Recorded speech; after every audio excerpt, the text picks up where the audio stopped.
আগে শ্রী শ্রী কৈলাস বাবাধাম, উত্তর জয়পুর, নিশ্চিন্তা, হাওড়া। আমরা আগে মন্দিরটিকে প্রদক্ষিণ করছি। প্রদক্ষিণ করে মন্দিরের চারপাশটা আপনারা বুঝতে পারবেন এই মন্দির নতুন করে তৈরি হয়েছে এবং নতুন করে তৈরি হয়ে এখানে নিত্য সেবা ও পুজোর আয়োজন করা হয়। চারিদিকে বাবা ভোলানাথ, মহেশ্বর নিত্য সেবা পেয়ে থাকেন এই মন্দিরে আজকে আমরা আপনাদেরকে দেখাবো ভগবান দেবাদিদেব মহাদেবের মূর্তি। সেই মূর্তি আপনারা প্রত্যক্ষ করুন। মন্দিরে পুজোর কাজ শুরু হয়ে গেছে। এখন সেবা করছেন মন্দিরের শিবলিঙ্গর পাশে আছে সিদ্ধিদাতা গণেশের গণপতি দেবের মন্দির। সেই মন্দিরের পাশে আছে উপরে 24 ঘন্টা জলধারা পড়ার জন্য ব্যবস্থা করা আছে এবং মন্দিরের চারদিকটাও আমি আপনাদের ঘুরিয়ে দেখাচ্ছি। আপনারা প্রত্যক্ষ করুন এই মন্দিরের অপূর্ব দৃশ্য। এই দৃশ্য এখন এখানে পুজো করছেন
আমরা এখানে আরও কিছুক্ষণ থাকব।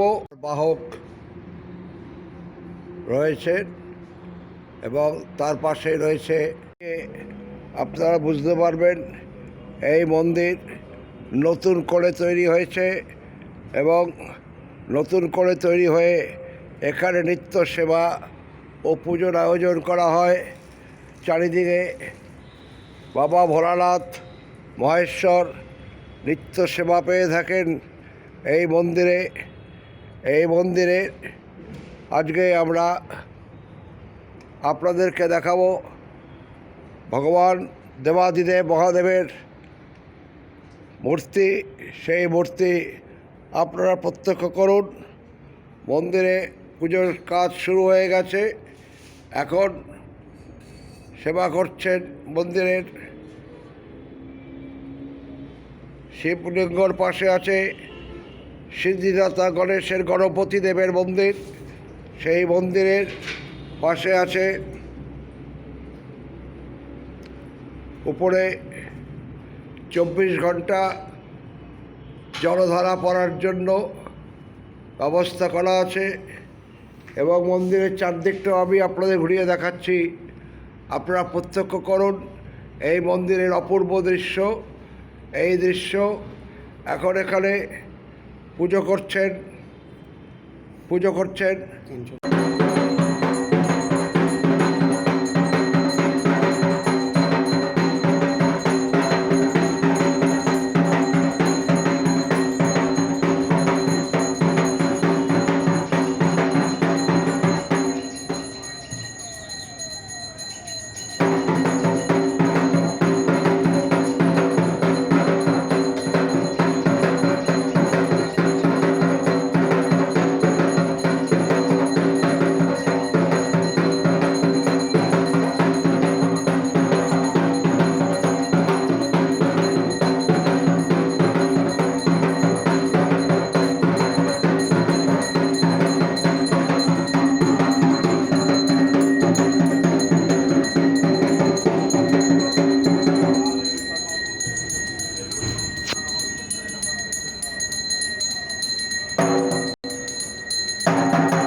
বাবার বাহক রয়েছে ভোলে বাবা বাহক এবং পাশেই আছে মা তারার মূর্তি। মা তারা এখানে নিত্য সেবা পুজো পেয়ে থাকেন। এই তারা মূর্তির সামনে আমরা দাঁড়িয়ে আছি এখন। তারা মূর্তির পাশে আছে বিভিন্ন দেবদেবীর মূর্তি এবং গণপতির মূর্তি রয়েছে। জগন্নাথ বলরাম সুভদ্রার মূর্তি, হনুমানজির মূর্তি এবং রাধাকৃষ্ণজির মূর্তি। রাধাকৃষ্ণ, হনুমানজি, বজরংবলী এবং রয়েছে আপনাদের কাছে